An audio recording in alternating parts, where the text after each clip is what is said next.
non seulement pour le peuple d'Israël, mais aussi pour l'humanité entière. Dieu n'a pas seulement permis que son Fils naisse dans une nation, il l'a manifesté à toutes les nations. Frères et sœurs, nous célébrons aujourd'hui la solennité de l'épiphanie du Seigneur.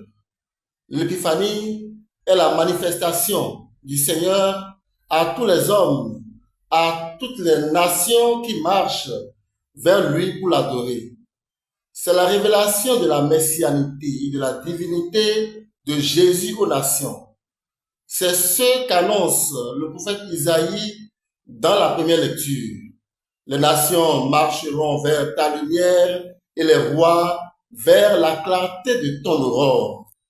L'évangéliste Matthieu nous présente la réalité de cette procession des nations vers le Seigneur dans la péricope que nous avons écoutée. Des mages découvrent de leurs horizons une étoile et se mettent en route à la recherche du Messie pour l'adorer. Où est le roi des Juifs qui vient de naître, disent-ils. Nous avons vu son étoile à l'Orient et nous sommes venus nous prosterner devant lui. Pour mieux comprendre la motivation intérieure de ces mages, je vous invite à reprendre avec eux le chemin qu'ils ont parcouru. Mais avant, il faut noter que ces mages étaient probablement des sages qui scrutaient le ciel, mais non pour chercher à lire l'avenir dans les astres comme un certain courant de pensée tente de nous en convaincre. Les mages sont plutôt des hommes à la recherche de la véritable lumière qui soit en mesure d'indiquer la voie à parcourir dans la vie. L'évangéliste Matthieu nous dit qu'ils sont venus d'Orient.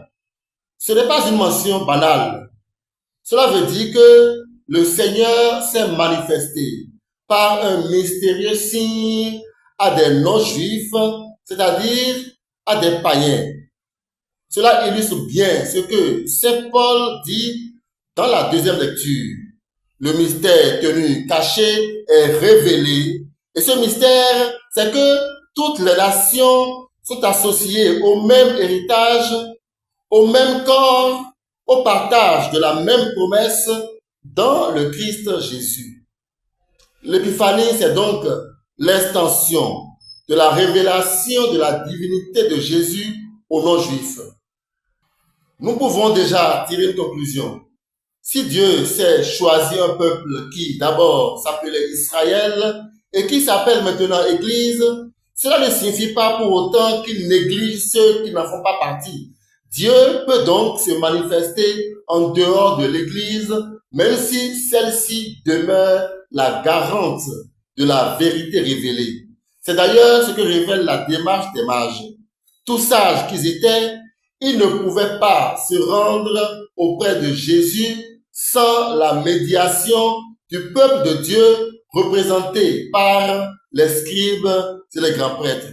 L'Église, nouveau peuple de Dieu, nouvelle Jérusalem, joue un rôle pareil dans le processus de la connaissance du Christ.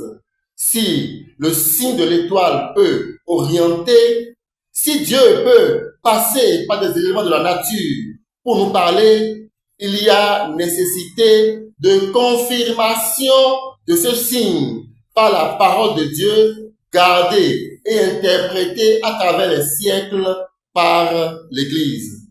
Vous comprenez, chers amis, que tous les élans spirituels qui ne nous ramènent pas à l'Église nous éloignent de la vérité. À notre époque et dans notre contexte où école spirituelle et révélation astrologique, maîtres spirituels, coachs de tout genre, visions et apparitions se multiplient, nous sommes invités à recourir toujours à la médiation de l'Église.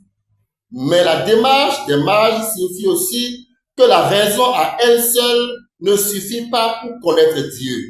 Le langage de la création peut nous permettre de parcourir un bout de chemin vers Dieu, mais il ne nous donne pas la lumière définitive, la parole de Dieu, accueillie dans la foi, est la véritable étoile qui, dans l'incertitude des discours humains, nous éclaire.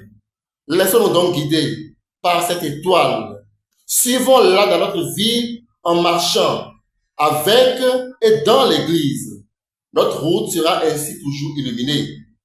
Au terme de leur marche, les mages découvrent l'enfant roi qu'ils cherchaient et celui-ci les a tellement illuminés qu'ils ne peuvent plus prendre le même chemin pour le retour.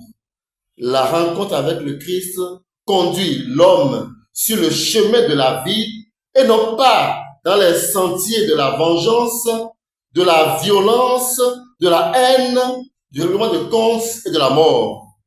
Que l'astre d'en haut dessille encore aujourd'hui nos yeux et éclaire nos chemins maintenant et toujours. Amen.